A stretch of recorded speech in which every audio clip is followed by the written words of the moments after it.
Hello students, इस video में मैं आप लोगों को जो एक एक नंबर के प्रश्न हैं उनका उत्तर बताने वाला हूं, तो मिला लेना। ठीक है, तो ये सी सेट का है। सी सेट वालों, जितने भी सी सेट वाले हैं ना, वो सभी के सभी इसे मिला लो। ठीक है, तो चलो उत्तर बता देते हैं। पहला प्रश्न जो है, बहुपद x वर्ग माइनस 9 दिया हुआ है के शून्यंक है। तो शून्यंक क्या होगा? तो ये जो प्रश्न है मैंने आपको दो दो नंबर में दिया था, लेकिन ये आ गया एक नंबर में, है ना। तो मैंने बताया था इसका उत्तर क्या लेना है। इसका उत्तर मैंने बताया था 3 लेना है। 3 3 रहेगा, लेकिन एक प्लस में रहेगा एक माइनस में। तो उत्तर क्या रहेगा? उत्तर जो है, एक मिनट ना, मैं यहाँ पे यहीं से कर लेते हैं। ठीक है, ये बी रहेगा। ठीक है, इसके बाद अगला, एक मिनट, इसको मिटाना भी पड़ता है यार। ये चलो इसको हटाते हैं। ठीक है, अगला देखो। इसके बाद है, एक घनाभ के कुल विकर्णों की संख्या होती है। एक घनाभ के कुल विकर्णों की संख्या होती है, कितनी होती है? ये आपको पता होगा। ठीक है, नहीं पता चलो मैं बता देता हूँ। यहाँ पे हम उत्तर लेंगे इसको, 16 को। ठीक है, तो 16 इसका उत्तर रहेगा। तीसरा प्रश्न है, साइन स्क्वायर 70 अंश प्लस कॉस स्क्वायर 70 अंश का मान होगा। ये तो आपको पता होगा। ठीक है, मैंने 35 में बताया था, 35 ना दे के 70 दिया है, और 70 को हटाओगे तो कितना आ जाएगा? थीटा आ जाएगा ना, वो थीटा की जगह है। तो आपको पता है कि अगर ये थीटा की जगह, इसका मतलब इसका मान एक होता है, क्योंकि ये सूत्र है ना। तो हल्का फुल्का इसमें बदलाव किया है, लेकिन प्रश्न जो है, जो मैंने बताया उसी से संबंधित है, तो ये भी आपसे बना होगा। तो उत्तर आप लोगों ने क्या लिया है?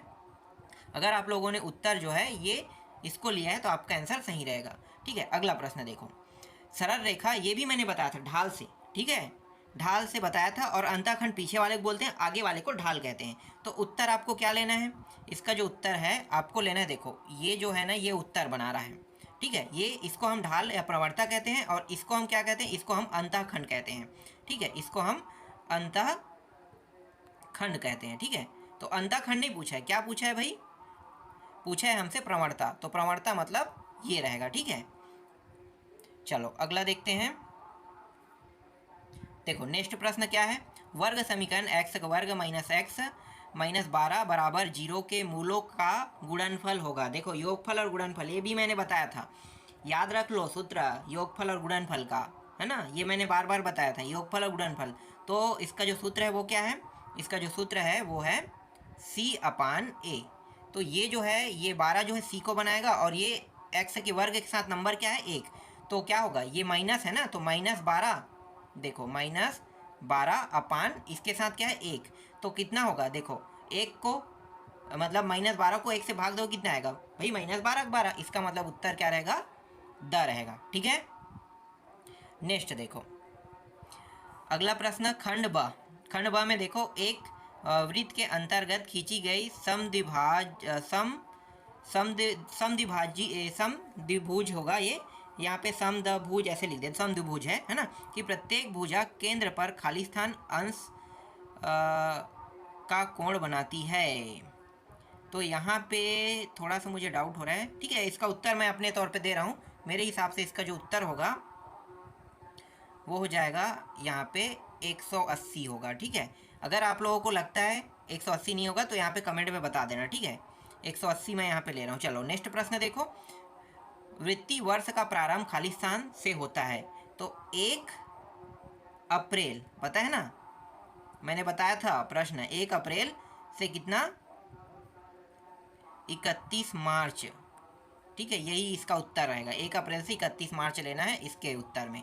ठीक है, नेक्स्ट प्रश्न देखो, यदि x बराबर 2 और y बराबर 4 रखते हैं तो समीकरण क्या होगा भाई? 7x माइनस 4y बराबर p दिया है, तो p का ही मान निकालना है हमें। तो भैया x की जगह में 2 रख दो और y की जगह में 4 रख दो। तो 4 चौक 16 और 7 दूनी 14। तो 16 में 14 को क्या करेंगे? घटाएंगे, तो -2 आएगा। तो इसका जो उत्तर है, एक मिनट, इसका जो उत्तर है ये हो जाएगा -2। ठीक है, चलो अगला देखो। नहीं, ये भी नहीं है, ये भी नहीं है। अगला प्रश्न कहाँ पे है? ठीक है, यहाँ पे है। ये सी सेट ही है ना, चेक कर लेता हूँ। हाँ ठीक है, सी सेट है। इसके बाद देखो, कॉस 90 अंश माइनस थीटा। तो इसका उत्तर एक शब्द में आपको क्या लेना है भैया? Sine theta. सीधा कॉस का साइन में चेंज हो जाएगा, है ना, और कॉस का साइन में, साइन का कॉस में, तो कॉस का साइन में चेंज हो गया। ठीक, तो इसका उत्तर इतना आएगा। वृत्त का अंश माप कितना होता है? 360। ठीक है, जिन्होंने 360 लिया उनका उत्तर सही रहेगा। वृत्त का अंश माप, मतलब टोटल जो है 360 अंश का होता है वृत्त। इसके बाद यहाँ पे सत्यासब देख लेते हैं। किसी समानुपात के मध्य पदों का गुणनफल उसके चरम पदों के गुणनफल के बराबर होते हैं। दो मध्य पद, दो चरम पद, हाँ तो दोनों के बराबर होंगे, सही कह रहे हैं।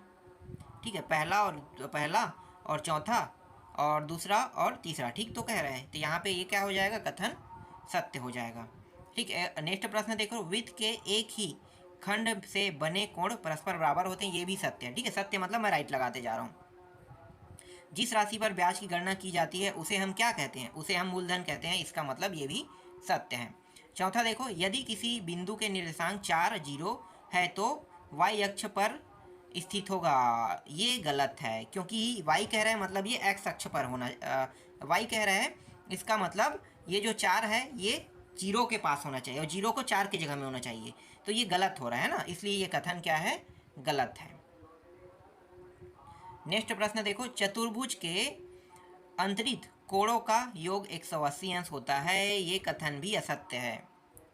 ठीक है, अंतरित कोणों का योग, चार जो है कोण होंगे, है ना, तो चारों कोणों को अगर मिलाओगे तो कितना होगा, एक चतुर्भुज जो है 360 अंश का होता है। ठीक है, तो 360 अंश के, एक मिनट, अंतरित कोण तो हम लोग दो कोणों को बोलते हैं ना, सामने सामने वाले को। ठीक है, ये मैं थोड़ा सा मुझे याद नहीं आ रहा है। ठीक है, यहाँ पे मैं गलत ले रहा हूँ, लेकिन आप लोगों को पता होगा ना, तो ये सही उत्तर बता देना कमेंट में, मुझे थोड़ा डाउट हो रहा है और मैं सोचूंगा तो ज़्यादा समय लगेगा, इसलिए इसको मैं ज़्यादा ध्यान नहीं दे रहा हूँ। ठीक है, तो जिनको भी पता होगा वो सही उत्तर देना, मेरे हिसाब से गलत मैं अभी ले रहा हूँ। चलो अब बाकी प्रश्नों को देख लेते हैं सी सेट के। ये हो गया है ना, दो दो नंबर के। देखो, मान ज्ञात कीजिए, बहुत सरल है। कितना आया होगा आपका उत्तर, साइन को आपको कॉस में चेंज करें या कॉस को साइन में, और एक माइनस में है एक प्लस में, मतलब 0 आएगा उत्तर, बना लिए होगे, सही उत्तर होगा। बिंदु वाला देख लो, दूरी वाला मैंने प्रश्न दिया था, ये भी फंसा है। समांतर श्रेणी का प्रश्न दिया था, ये भी फंसा है। बहुपद में गुणनखंड निकालने वाला बताया था, ये भी फंसा है। और देखो लास्ट में मैंने बहुलक बताया था आप लोगों को, कि बहुलक किसे कहते हैं, अगर पूछेगा ना तो क्या करना है, जो सबसे अधिक बार आया उसे बहुलक कहते हैं। जिन लोगों ने वीडियो देखा है उनको तो पता होगा। ठीक है, अंतिम में मैं बताया था कि बहुलक किसे कहते हैं, अगर कह पूछेगा, या बहुलक में देखो तो देखो सबसे बार कौन सा नंबर आया, 33 दिखाई दे रहा है, 2 बार 39 आया है। ठीक है, देखो कितने बार आया है, 2 बार 39।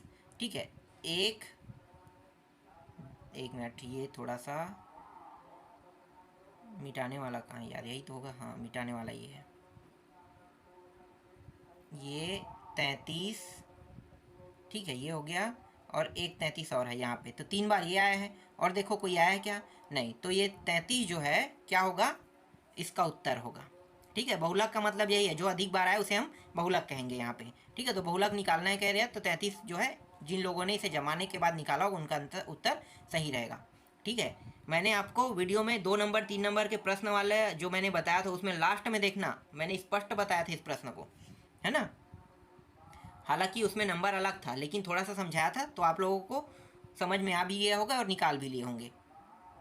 चलो अगला प्रश्न देखो, मूलों की प्रकृति बताना है। यार ये तो सरल प्रश्न है, मूलों की प्रकृति बताना है ना। तो मूलों की प्रकृति वाला भी आया है, मैंने इसको भी बताया था। ठीक है, 55 सेंटीमीटर 2 3 6, ये प्रश्न मैंने नहीं बताया था। ठीक है, ये प्रश्न मेरे हिसाब से नहीं आया है, क्योंकि 55 सेंटीमीटर लंबे एक रेखाखंड 2 3 6 अनुपात ये नहीं आया है। चलो अगला देख लेते हैं, अगला प्रश्न कहाँ है, देखो 10 सेंटीमीटर ऊंचाई वाले क्रमवृत्त परिधि, ये आया है 22 वाला, ये पूरा फंसा है। ठीक है, 4m+9 एक विषम पूर्णांक है, जहाँ m एक पूर्णांक है, ये भी आया है ना। 10वां प्रश्न भी फंसा है। 11वां देखो, एक परिवार में, ये प्रश्न भी फंसा है, दोनों प्रश्न फंसा है। देखो अथवा में भी दिया, ये भी दिया है, लेकिन जो मैंने पहले वीडियो दिया था ना उसमें नहीं आया है, जो शुरू में दिया था ना, जो कुछ दिन पहले वाला, उसमें है ये प्रश्न, है ना। क्योंकि 8 प्रश्न था, तो 8 वाले में जो प्याज वाला है ना, ये सबसे मतलब शुरू वाले वीडियो में है, और बाद वाला वीडियो में मैंने कुछ प्रश्नों को कम कर दिया, जिसमें मैंने बताया था सिर्फ पासिंग मार्क है ना। तो जिसमें मैंने पासिंग मार्क बताया था उसमें ये प्रश्न नहीं है, ये दोनों प्रश्न नहीं है। लेकिन शुरू में मैं जो वीडियो दिया था जिसमें बहुत सारे प्रश्न थे उसमें ये प्रश्न है, मतलब दोनों प्रश्न है उसमें, तो ये दोनों प्रश्न फंसा है अगर शुरू वाले वीडियो के हिसाब से देखा जाए तो। और कौन सा है फंसने वाला प्रश्न देख लेते हैं। देखो मैं यहाँ पे आपको ना बताते भी जा रहा हूँ, है ना, बड़े प्रश्नों को देखो, बड़े बड़े प्रश्न क्या है। यहाँ पे देखो, रवि ने 200 रुपये, ये तो फंसा है यार, इसको देखने की क्या जरूरत, मैंने पहले ही बताया था आवर्ती वाला आएगा, एक सऊदी आएगा, सऊदी नहीं आएगा तो आवर्ती आएगा, फंसा है, ठीक है। और ये नीचे वाला मैंने आपको ऐसी तुक्का दे दिया था, तो इसको तो बनाओगे या ना बनाओ कोई दिक्कत नहीं, ऊपर तो फंसा है हमारा ना। 14 में देखो ये कौन सा प्रश्न है, माध्य ज्ञात करना, बहुलक, यार ये तो बुरा है, सरल प्रश्न है, ये भी फंसा है 15 नंबर वाला। 14 भी फंस गया, 15 फंस गया, ठीक है। 17 नंबर में देखो, तेज हवा के, तेज हवा, हाँ हाँ 6 नंबर का है ना, ये भी फंसा है तेज हवा वाला, ठीक है। और ये ऊपर वाला कॉट वाला है, 1 मिनट में इसको चेक कर सकता हूँ, ये 9वां अध्याय से है और 10वां अध्याय से है ना, तो 9वां और 10वां अध्याय से प्रश्न देखो मैच कर लेना ना, जो बताए हैं वो प्रश्न किस तरीके से है आपको तो पूरा बताया गया है, और बताने के बाद आप लोगों ने अगर पढ़ा होगा तो आप लोगों से अच्छा बना होगा। ये वाला प्रश्न मुझे याद नहीं आ रहा है कौन सा प्रश्न है, 2 कॉट वाला ना, थोड़ा सा रुको, हाँ 2 कॉट वाला भी आया है, ये भी मैं अभी मिला रहा था, ठीक है, ये बताया था, ये भी फंसा है। तेज हवा वाला अथवा में था तो अथवा भी फंसा है, लेकिन आपको इनमें से सिर्फ एक बनाना था ना, मतलब लगभग लगभग बहुत सारे प्रश्न फंसा है मेरे हिसाब से, बहुत ज़्यादा। तो आप लोगों से अच्छा, मतलब आप लोग अच्छे से बनाए होंगे, आशा करता हूँ पेपर को,